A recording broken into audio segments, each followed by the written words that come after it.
Hello, everybody, and welcome to our session on navigating GI management. I am Stacy Watson. I'm the director of the Louise Dietz division of the Marfan Foundation. And in addition to holding this professional role, I'm a member of this community living with LDS. And I'm so delighted to introduce you to Dr. Anthony Guerrero, who is the director of Very Early Onset Inflammatory Bowel Disease Clinic and an associate professor of pediatrics, as well as a member of the Louise Dietz Syndrome Foundation Medical Advisory Council. If you have questions as this presentation goes on, please use the Q&A feature as opposed to the chat so we don't lose your questions. And I'm going to turn it over to Dr. Guerrero. And again, saying thank you so much for being here tonight and for sharing with us. Yeah, hi. Well, thank you so much for inviting me to speak. I'm really happy to talk to everybody. We've got a lot of disparate but related topics to cover with the GI system. And my hope is to give you a start so you have sort of the right foundation to have a conversation with your providers about where to discuss different symptoms or problems you might be having. So let me come into my, great. Okay. In addition to my job as a pediatric gastroenterologist, I also help run our Center of Excellence for Genetic Syndromes with Aortopathy, which includes Louise Dietz syndrome. I have no conflicts, but I will be discussing some medications. Where I want to start first is with nutrition. So again, we have a bunch of different topics. So in terms of nutrition, growth is frequently impaired in people with LDS. There's an increased baseline caloric expenditures if the person has significant food allergies, but those food allergies may also be unrecognized. So the person may be burning up calories due to inflammation. There also can be significant surgical interventions and repeated hospitalizations. It's very difficult to have appropriate nutrition when you are recovering or just prior to a surgery.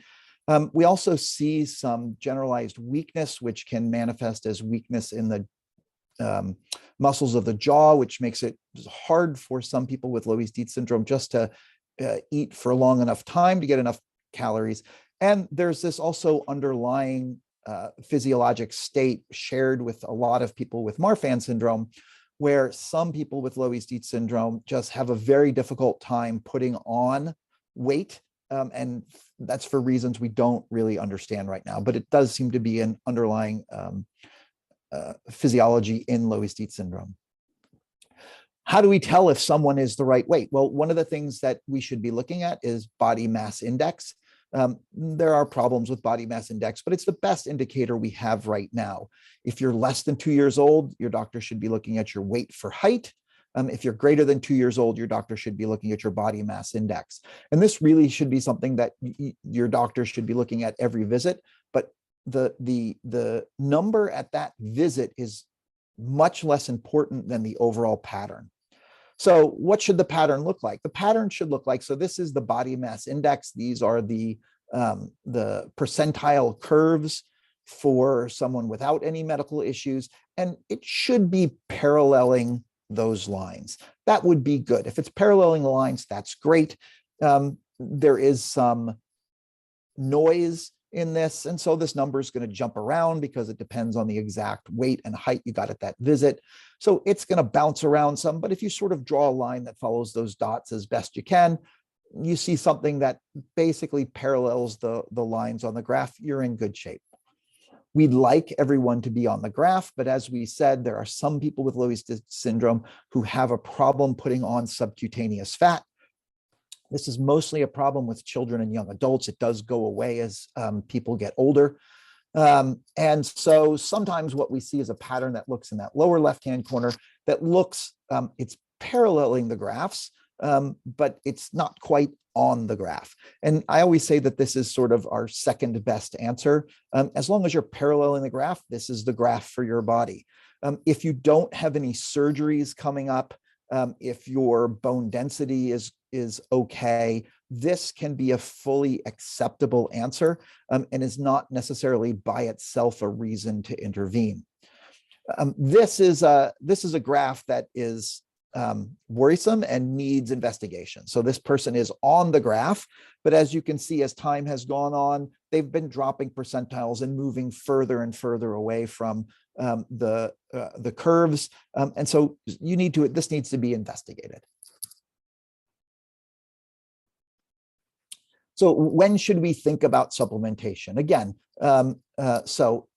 if someone is dropping percentiles, so that last graph I showed you, if someone is less than the 10th percentile for their body mass index or their weight for height, and a surgery is planned, people with good nutrition recover faster after surgery and have a lower risk for complications. So if a surgery is planned, it makes sense to sort of really do a full court press to try to get that person up into the 10th percentile.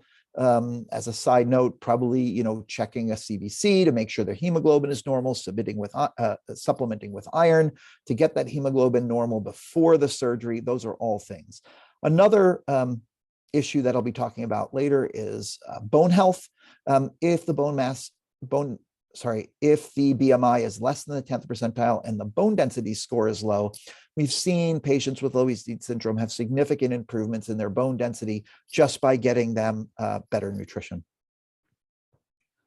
So what does nutritional therapy count as? Well, for older children and adults, it can just be changing the way you eat. The technique is called calorie packing. It's adding oil and butter and mayonnaise and all the things that everyone thinks is delicious, but generally shouldn't eat, you get to eat, and sort of doing that with regular food. Younger children who are on a formula or a breastfeeding, we can supplement breast milk or concentrate the formula more than sort of the standard calories.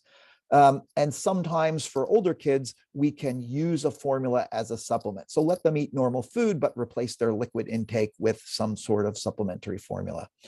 How long is it reasonable to try this? So 4 to 8 weeks. So this is not something you can do for a couple of days to see if it works. This is 1 to 2 months of a really good try to see, are you able to improve that BMI.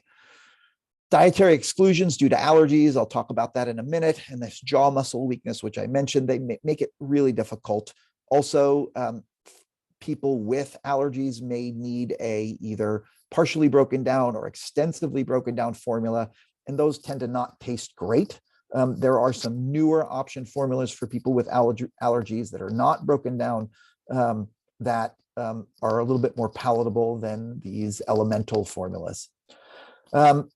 For people with this is a long-term issue where they're having a planned surgery, NG feeds, which is a tube that goes in your nose down into your stomach. It can be placed and taken out, or a long-term feeding tube called the gastrostomy tube may be appropriate interventions for someone with a long-term need for nutritional therapy. So how does this nutrition feed into bone health? People with Loeys-Dietz syndrome have weak bones. We think this is part of the Loeys-Dietz syndrome.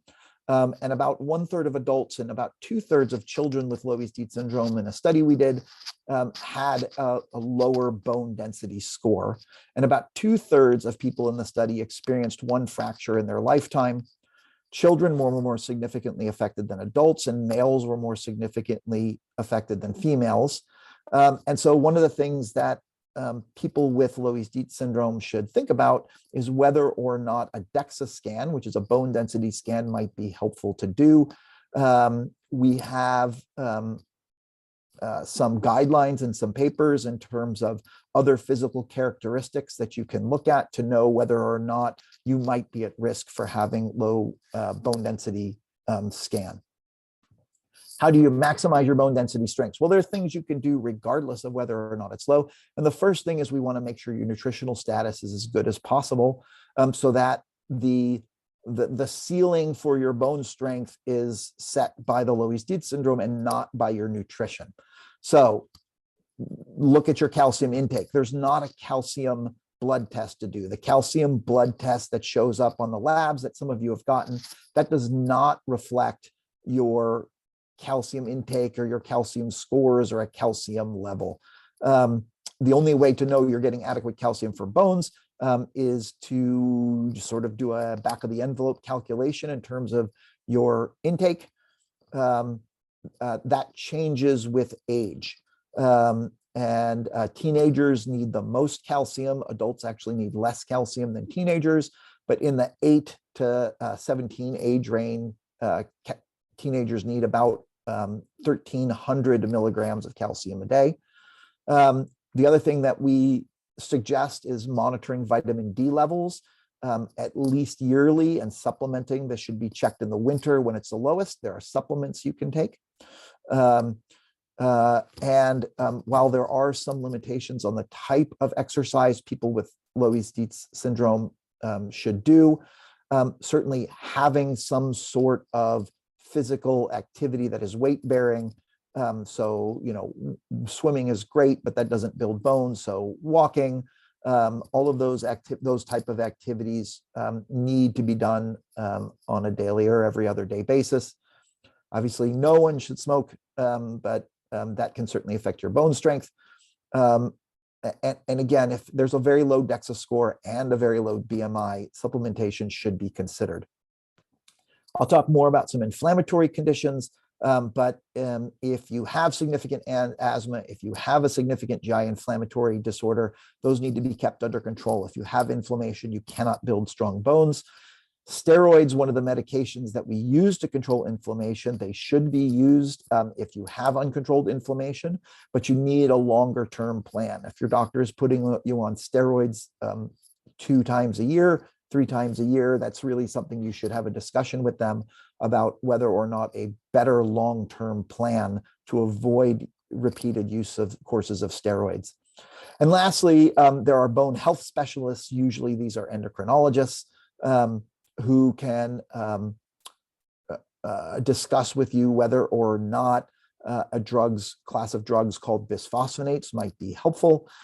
We have some preliminary data to suggest that they are useful to take in Loeys-Dietz syndrome. And again, these bone health specialists can help you make that decision. All right, we're going to talk about constipation a little bit. So this is super, super common in people with connective tissue disorders. Well, it's super common in general, but in people with connective tissue disorders tends to be more common. And so tends to be very common in Loeys-Dietz syndrome. And so what am I using as my definition? These are large, hard, painful to pass bowel movements, or tiny little pellet-like bowel movements, or the inability to completely have a full bowel movement so that you're getting some leaking of stool. Frequently, most of my patients with Loeys-Dietz syndrome, I recommend them being on a daily stool softener to avoid developing this problem. Most commonly, we use a medicine called Miralax. There are lots of other options: fiber, diet, magnesium. The generic names for Miralax: Glycolax, Clearlax. The generic is PEG 3350. The important thing to realize is that any of these constipation medications do not work well on a as needed basis. So you can't wait till you get constipated and then say, oh, I'll take Miralax for a few days. That actually ends up usually causing more problems than not. It really needs to be something that you're either on or you're off. If you're taking it intermittently, it tends to cause more problems and more leaking. If it's long standing, you may need a clean out where you sort of flush everything out to sort of reset the colon and then start a daily dose.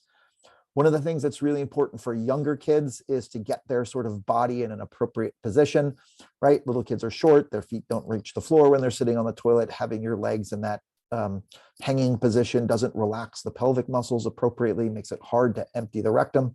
And so for younger kids, whether or not they have a connective tissue disorder, these squatty potties, which is just a stool, you don't need to pay brand name squatty potty. Any stool that puts the kid's feet in the appropriate position is going to help put those pelvic muscles in the appropriate position.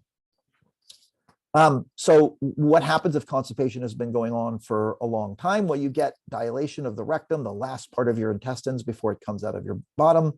And so that dilation, that stretching out, makes it hard for the rectum to generate enough force. And so sometimes we need to add a stimulant.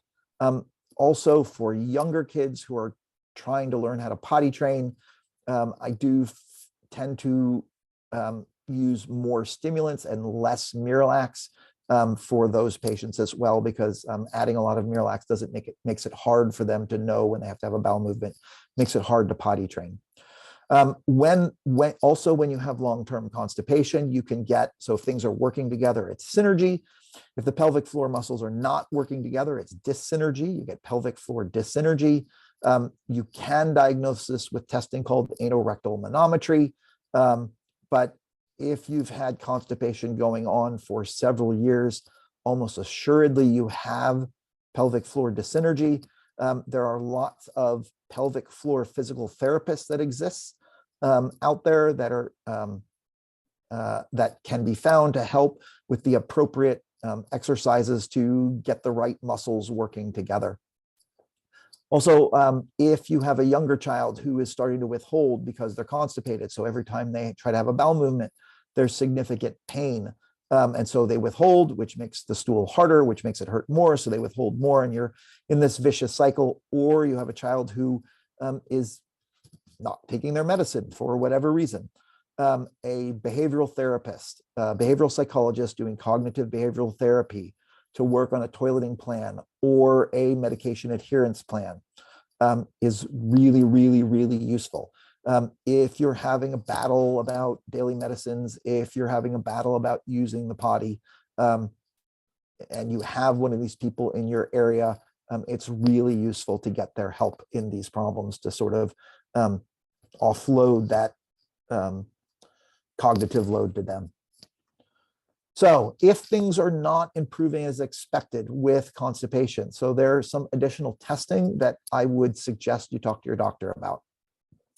So there's some blood tests for celiac disease, which is an intolerance for wheat protein. Celiac disease, we don't believe is associated with Loeys-Dietz syndrome, but it is really common. And there's a simple blood test that can be done. Also checking for thyroid disease. There are some other, in addition to the anorectal manometry that I mentioned, there's some X-ray testing, something called a SITS marker, which looks and see, is it a general slow up? Are things getting held up in the rectum due to dilation there? There's some more invasive testings. There's some biopsies to look for something called Hirschsprung's disease. Again, we don't believe this is associated with Loeys-Dietz syndrome, but if things have been proceeding for quite some time, it is something to discuss. There are also MRI tests to look for a tethered core, and there's a more specialized MRI test to look for outpouchings in the rectum that may cause a problem. Not all places are going to have the capability to do that. You may need a specialized center to do that. Lastly, there are some people who are not allergic to dairy, who by biopsy blood tests, but dairy leads to significant constipation for these people. Another possibility is to try to take dairy out of the diet for 4 weeks, see if it helps. If it doesn't help, there's no reason to continue taking it out of the diet. If it does, great. Typically people where that helps, you can add cheese and yogurt back. It's just sort of large amounts of drinking milk that you may need to. If this is you, you do need to consider how much calcium that was adding to your diet and find another way to replace it. I'm going to take some time to talk about food allergies here. So there's two kinds of food allergies. This first kind of food allergy I'm going to talk about is an anaphylactic or IgE mediated food allergy. This is the fast food allergy, right? So this is an immunologic response to a food protein. And a small amount of food protein can cause a reaction. Reactions can be severe and life-threatening. You can be allergic to one food, two foods, many foods. But the important things is that the blood tests that we do are for the fast allergy. They're not for the slow allergy that I'm going to talk about later. So the RAS testing, which is the blood test, or the skin testing that you can do for food allergies tell you about the fast allergy. The other important point is that these blood tests are not a yes or no answer. The higher the number it is, the more likely you are allergic to the food. and the lower the number is, the less likely you are allergic to the food. But a positive number does not necessarily mean you're allergic to the food, especially if you have eczema or other underlying allergic conditions. So this is also something to discuss with your doctors about before you start taking foods out of your diet. It's really important that that be part of a discussion, and it's not done solely based on lab tests. For these IgE fast anaphylactic allergies, these symptoms can be anything from a rash. This does not include just a little bit of redness around the mouth. This is really a rash that's sort of over the face and head and whole body. Cough, wheezing, low blood pressure. So there was some discussion earlier and also in general about using epinephrine. So for people with LDS, there are increased risks to using epinephrine. And so for someone without LDS, if you have a IgE mediated allergic reaction to peanuts and you eat a peanut, you should get an EpiPen shot. There's no downside for someone without LDS. And so a lot of school systems have a automatic plan in place of if a person with a food allergy is exposed to a food they're allergic to, they get their EpiPen because there's no downside and it could very well help prevent a reaction. That's not the answer we want for Loeys-Dietz syndrome. We want to reserve the use of an EpiPen for severe reactions. If you have Loeys-Dietz syndrome and you have a severe allergic reaction, if you're having trouble breathing, if the person has Loeys-Dietz syndrome and they're passed out or you're about to pass out, you should definitely use your EpiPen, okay? But if you have an exposure and you have, a little bit of a runny nose, if you have a rash, but you're breathing just fine, that may be able to be treated with some Benadryl, and the EpiPen should be held in reserve. Let's talk about some inflammation. So I talked about the fast allergy. There's a slow motion food allergy that can occur in the lining of the intestines. This is eosinophilic GI disease. The most common form of this is eosinophilic esophagitis or eosinophilic food. These are eosinophils are a flavor of white blood cells. So this allergy white blood cell or eosinophil is in the esophagus or the food pipe. And again, it's a slow motion food allergy. It's different from the anaphylactic food allergy. It does not turn into an anaphylactic food allergy. The RAS testing, the blood tests, and the skin tests for fast allergies does not work, and it does not help you to identify what food is causing this slow motion food allergy. The only way to diagnose it at this point is with an endoscopy while you're asleep under anesthesia, having a camera go down and taking biopsies of the GI tract. We do see that people with Loeys-Dietz syndrome, just like they have a higher prevalence of food allergies, of allergic rhinitis, allergic runny nose, asthma, eczema, we see higher levels of this slow motion food allergy in people with Loeys-Dietz syndrome as well. How does this present? Well, it presents different based on your age. At any age, you can have problems gaining weight or diarrhea. Younger children tend to have reflux, vomiting, abdominal pain. Older children will have trouble swallowing or even get a piece of food stuck sort of halfway down in their food pipe. The treatment of eosinophilic esophagitis, EOE, the goal of treatment is to reduce the inflammation and prevent food from getting stuck. There are currently 4 different treatments. There are high-dose acid blocker. There are some swallowed steroids that you can do to coat the esophagus. You can figure out what food it is and take that out of your diet. Or there are now, just approved this year, some biologic medications that are given by a shot at home every week. Which of these treatments is right for you? There are lots of things to consider. And all of these things need to be taken into account discussing with your doctor. We have no reason to think right now that people with Loeys-Dietz syndrome are not candidates for these new biologic shot medicines. The name of it is dupilumab, that can be used if you have EOE, eczema, or certain forms of asthma. Another type of intestinal inflammation that is more common in people with Loeys-Dietz syndrome is something called inflammatory bowel disease. Inflammatory bowel disease is where your white blood cells think there's an infection in the intestines when there isn't one. They're acting like there's an infection and they're causing damage to the lining of the intestines. It comes in two types, ulcerative colitis and Crohn's disease. We do see a higher prevalence of this in Loeys-Dietz, about 4 to 5% of people with type 1 and type 2 Loeys-Dietz syndrome. So again, it's 1 in 20 of people with Loeys-Dietz syndrome. It's not most of people with Loeys-Dietz syndrome, but that is much higher than in the general population. Symptoms of inflammatory bowel disease can be poor growth, diarrhea, blood in the stool, or blood tests that are showing inflammation in the body, low red blood cell levels, low protein levels.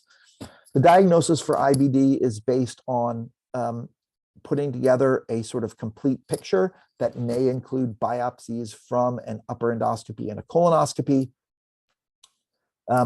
If the medical workup for someone with Loeys-Dietz syndrome does include doing an endoscopy and or colonoscopy, we think we have successfully done that safely in many people with Loeys-Dietz syndrome.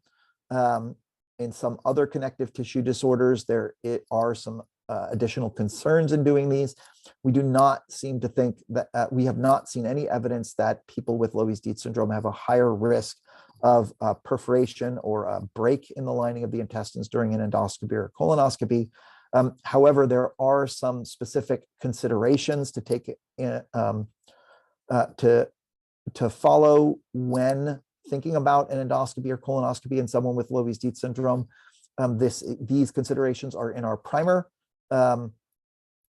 that your doctor should have access to, but I am always happy to talk to any doctors about our experience. There are lots of effective treatments for IBD. Right now, we don't have any evidence that the treatment algorithms for Loeys-Dietz syndrome are different. However, I have had some patients with severe inflammatory bowel disease that have responded better to some outside the box medications that are not typically used in inflammatory bowel disease. But for reasons of some very specific biochemistry from the laboratory, we thought would be appropriate to try, and they have worked. So that is something to talk to your doctor or put your doctor in contact with me. I'm happy to talk with them.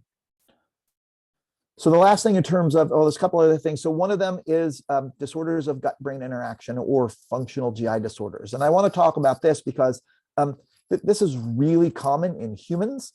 It may be more common in people with connective tissue disorders, but in some studies, up to 40% of people have some aspect of this. And so there's symptoms. So there's symptoms of GI pain, bloating, uncomfortableness, but all of the testing is normal.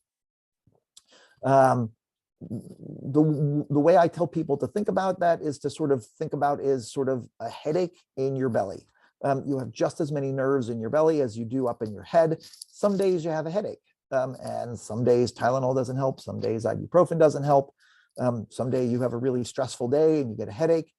If it goes on for a long time, you're going to see a doctor. They'll do a neurologic exam. Maybe even if it's really bad, they might even do an MRI. And that test everything comes back normal. No one says, I don't believe you. You don't have a headache. Everybody believes you that you have a headache. And the same thing that can happen in your belly in terms of getting a headache there. And things that we use to treat headaches are the same things we use to treat these. And these are good things to just consider in general for handling lots of chronic stresses. Real important things in terms of managing any of these are sleep hygiene. So having a sleep schedule, keeping a good regulated time to go to bed and time to wake up, keeping yourself well hydrated, having some form of daily exercise. Super, super important for all of normal human manifestations of stress. But people with Loeys-Dietz syndrome can get headaches and migraines. They may be more susceptible to these disorders of gut-brain interaction, to joint pain. Some sort of daily exercise helps for all of these things. So I'm a strong believer in cognitive behavioral therapy, or CBT, which can be done by behavioral psychologists in terms of just managing all of these issues, managing stress, managing handling multiple surgeries. All of these things are really great for everyone. So last subject is just some anatomic considerations. So hernias tend to be very common in Loeys-Dietz syndrome. So there are hernias, like, for example, where you've had a surgery where there's been an incision in the abdominal wall, where the sutures fail, and some abdominal contents can go through a defect in the skin. Often we'll see kids with an umbilical hernia where their belly button is, the intestines can sort of puff out a little bit. You're allowed to have an umbilical hernia till you're 5 years old. Don't listen to grandma and tape a quarter over that thing. Just leave it be. If it's still there when they're 5, it may need to be surgically fixed. But there can also be something called a hiatal hernia. A hiatal hernia is where the stomach can slide up through this is the diaphragm here, the breathing muscle. The stomach can slide up through there, and part of the stomach can be in the chest cavity. This may or may not be something that needs to be addressed. But there's also something called a paraesophageal hernia, where the stomach doesn't slide through, but part of the stomach pops through. This one is something that needs to be fixed. So a hiatal hernia is a discussion with your doctor.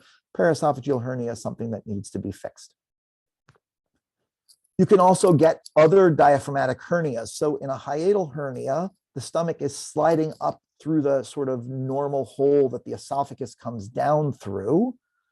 A diaphragmatic hernia, so this is the hole that the esophagus goes through, but you can get defects that are not normal. So this hole is supposed to be there, and this hole that the aorta goes through is supposed to be there. But you can get defects in the diaphragm in other places where that defect has names. Those names aren't important. And you can get parts of the intestines that come up into the chest cavity. So that is something to be something to consider when your doctors are evaluating abdominal pain, trouble breathing, increased reflux, and there are imaging studies to pick those up. Symptoms of a hernia depends on where the hernia is. So it can just be an increase in reflux. If a part of the intestines has come up into the chest cavity, it can cause breathing issues. Typically, someone with a hernia that is causing a problem, the pain seems out of proportion to sort of how things look. And the patient may be unable to find a comfortable position. So they're sort of moving around a lot, switching positions, they're just really unable to get comfortable. Other anatomic issues which we've seen in Loeys-Dietz syndrome, these are rare events. So I can't conclusively say at this point that these are more likely to occur in Loeys-Dietz syndrome, only that we have seen them in Loeys-Dietz syndrome more than a few times. One of those is malrotation, which is a development mispositioning of the where the intestines and the stomach are sitting in the abdominal cavity. This is diagnosed with an X-ray test called an upper GI, and anyone with significant repeated vomiting that is causing a problem, or bilious vomiting, vomiting that looks green or yellow like you ate a highlighter, this should be looked at with a test called an upper GI. We have seen gastric perforation, and we've seen a couple cases of gastric volvulus where the stomach, volvulus is a twisting where the stomach has twisted around as well. All of those can be picked up with imaging studies. So a summary, and then I'm happy to take questions. So BMI should be looked at every visit. Proper nutrition can lead to a faster recovery from surgery with a lower risk of complications and contribute to better bone health. Constipations is something should be managed to avoid long-term complication. Food allergy is common in Loeys-Dietz syndrome, both the fast IgE-mediated allergy and the slow non-IgE inflammatory condition. Epinephrine should not be a first line of treatment, but should be used for life-threatening conditions. Disorders of gut-brain interaction are common in everybody, and there are many options for managing these. And hernias can occur in Loeys-Dietz syndrome. These are something should be considered when evaluating for abdominal pain. And these typically need to be repaired surgically. And so that needs to be part of the conversation. Thanks for letting me talk. I'm happy to answer any questions. Stop sharing.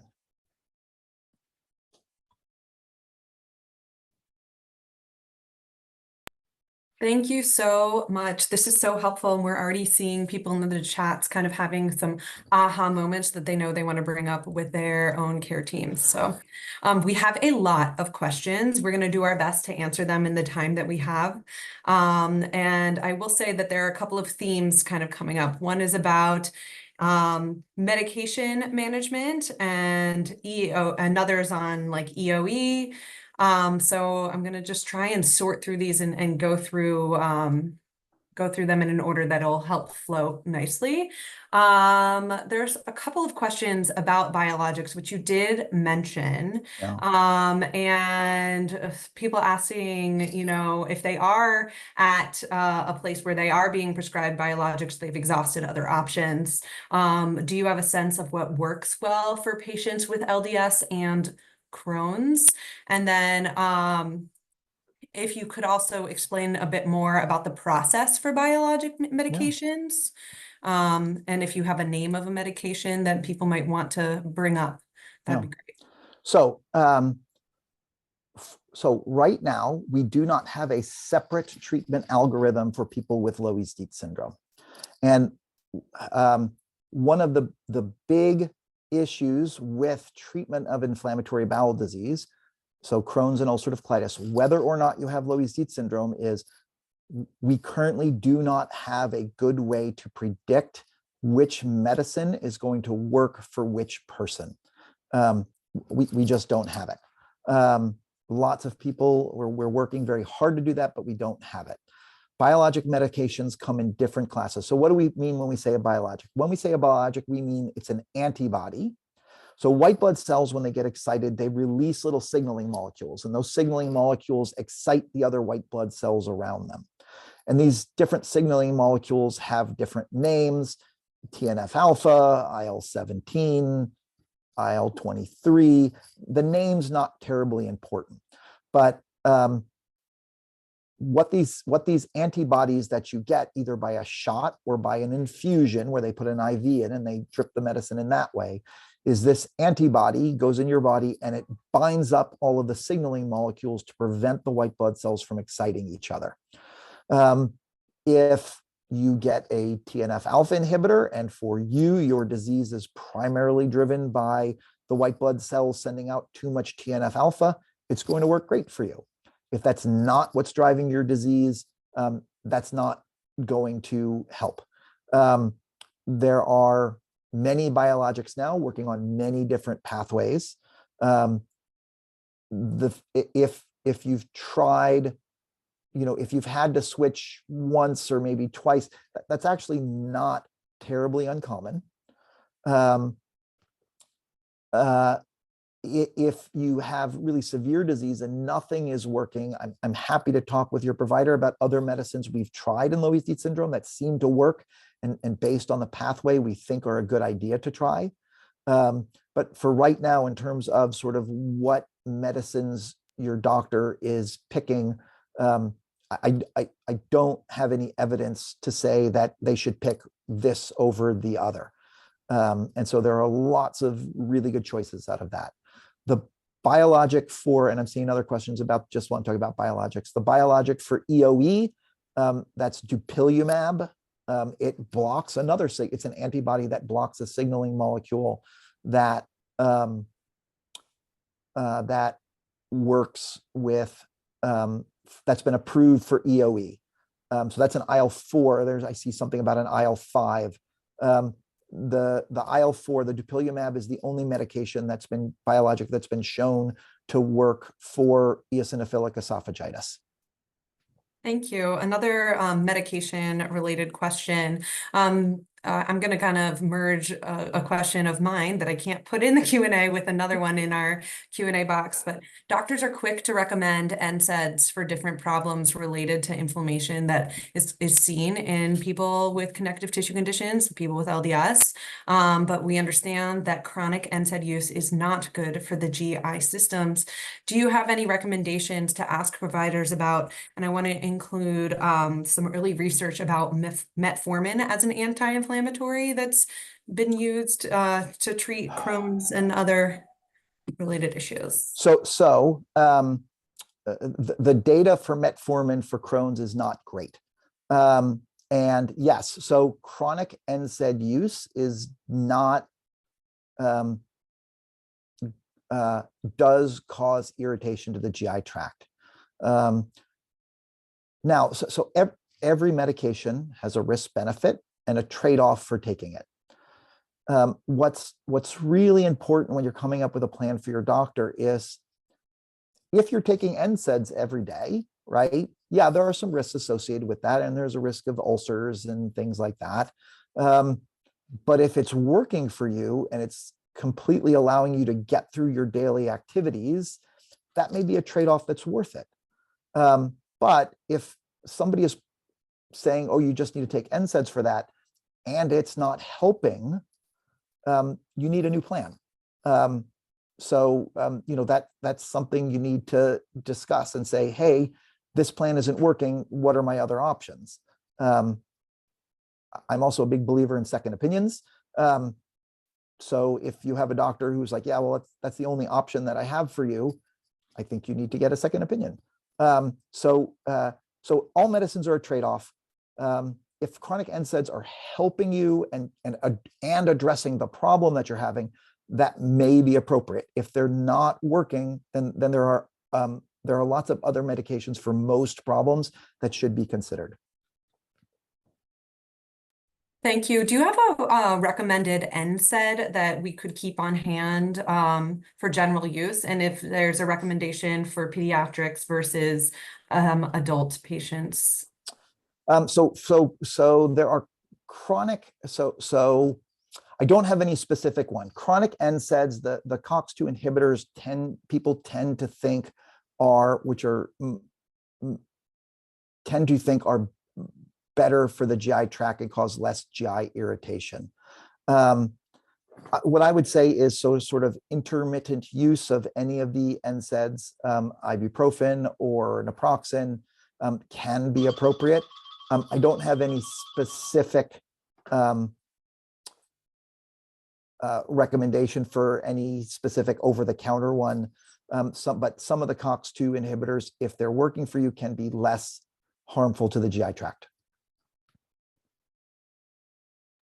Thank you. Can you speak about any connection between Loeys-Dietz syndrome and gastroparesis?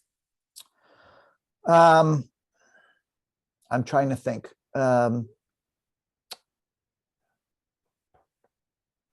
do not have any data that they are specifically connected. However, there's a lot of things to consider.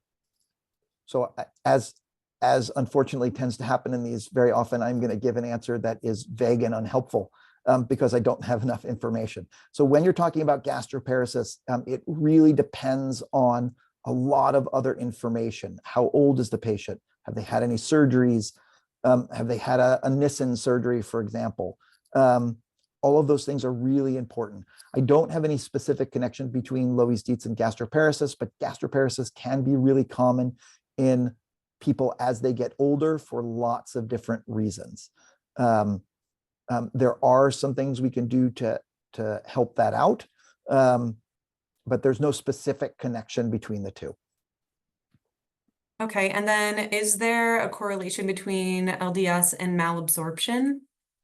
So malabsorption is when your body cannot appropriately absorb all the nutrients you're eating.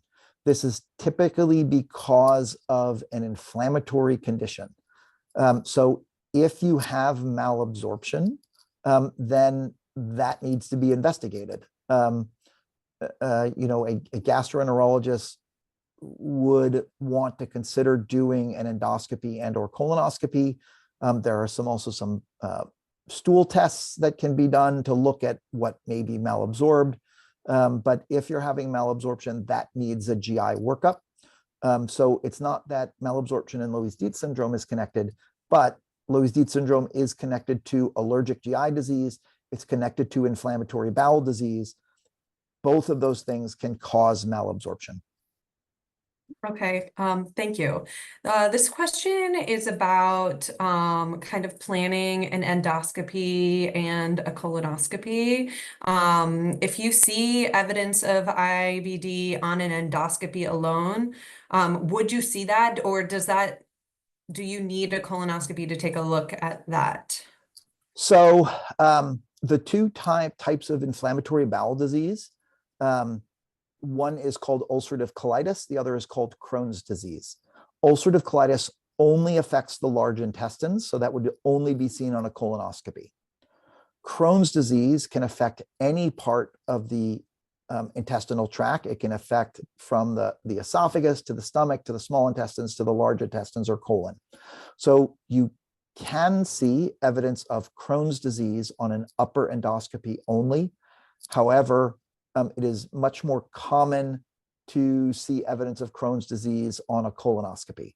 And so if I were considering whether or not someone had Crohn's disease, I would schedule them for an endoscopy and a colonoscopy, which you can do typically during the same anesthesia. Thank you.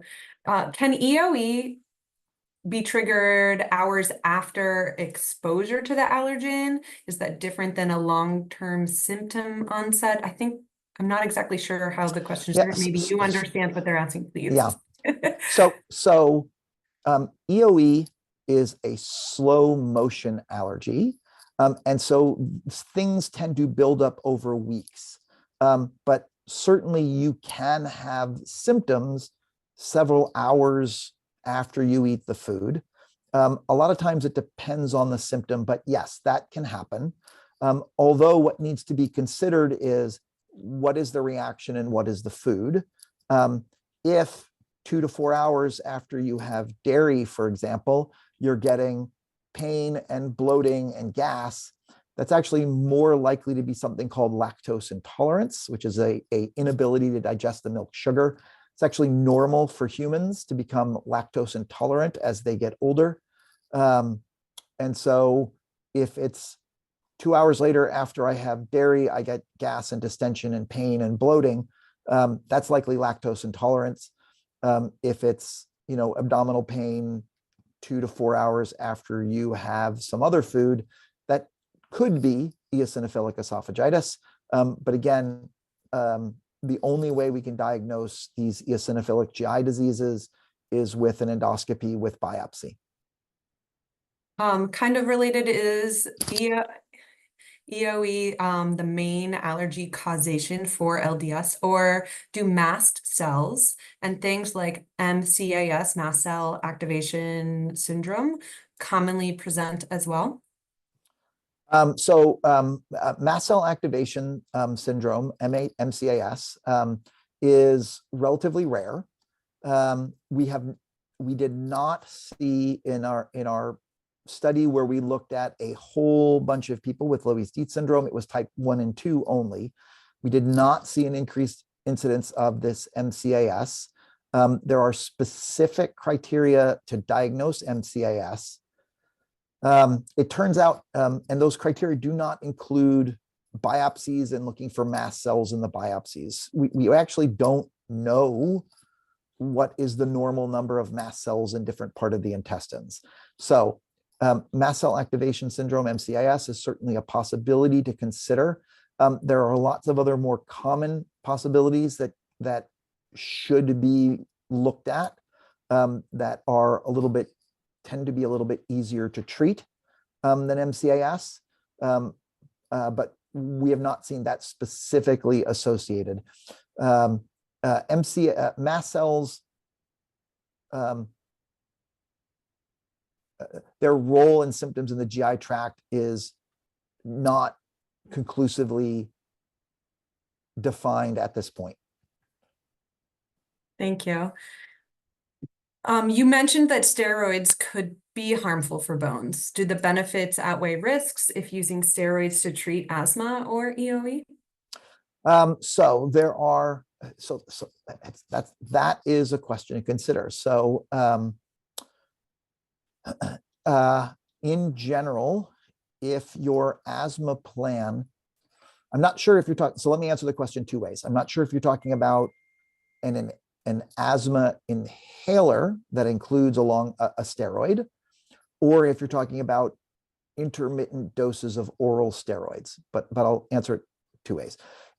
If you have asthma and you're doing, you're getting intermittent doses of oral steroids multiple times a year, you need to work with your physician for a better plan. Maybe you have really bad asthma and that's the only thing that helps you, and that's entirely possible.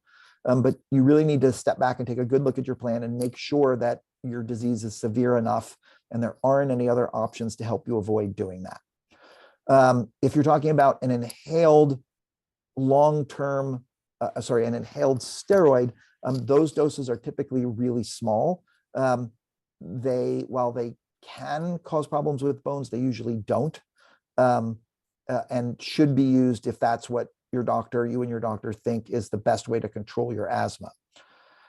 Using the oral swallowed steroids to control EOE, that dose, the systemic dose of that tends to be a little bit higher. Swallowed topical steroids, so like swallowed Flovent for EOE, is my least favorite way to treat EOE, and that's one of the reasons, in general, but more specifically for Loeys-Dietz syndrome, is one of my least favorite ways to treat EOE. Thank you so much. I just want to acknowledge the time and mention that we really are at the end of our time, but there are still a lot of questions. And I just want to acknowledge that and apologize that we weren't able to get to them today, but I'm hopeful that Dr. Guerrero may be generous with his time at another point this year where we can maybe dig into some of these other hard questions.